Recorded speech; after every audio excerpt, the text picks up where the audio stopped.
ভাইফোঁটার দিন এত তাড়াতাড়ি উঠেছি যে আমার নিজেরই লজ্জা লাগছে। এত কোল্ড ড্রিঙ্কস অর্ডার ছিল, সিম্পল ভাইফোঁটা ছিল বলে, আর বাড়িতে খাওয়ার জন্য এই চারটে, সঙ্গে চকলেটও ছিল। তারপর স্নান ধান সেরে ফোঁটার প্রস্তুতি নিচ্ছি, সেই ফাঁকে ফিরে পড়েছে দিদি বাজার থেকে। আগে সময় পাইনি, ঘুমাচ্ছিল। ঘন্টুকে খেয়াল রাখতে বলেছিল, দিলাম এক চর, দিয়ে দিল লাথি। এখনকার বাচ্চারা।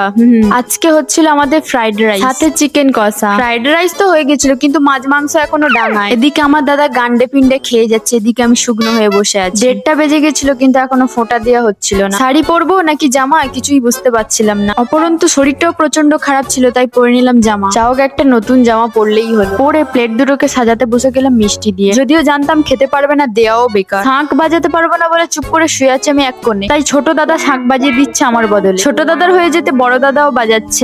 এবারে আমিও ফোঁটা দিয়ে আশীর্বাদ নিয়ে নিলাম। ফোঁটা দিতে দিতে 2টো বেজে গেছে। আমি আর কন্ট্রোল করতে পারছি না নিজেকে খাওয়া থেকে। একটা জিনিস দেখবে, জুলির 4টে বাচ্চা হয়ে সব শেষে ফাইনালি খাবার মিলে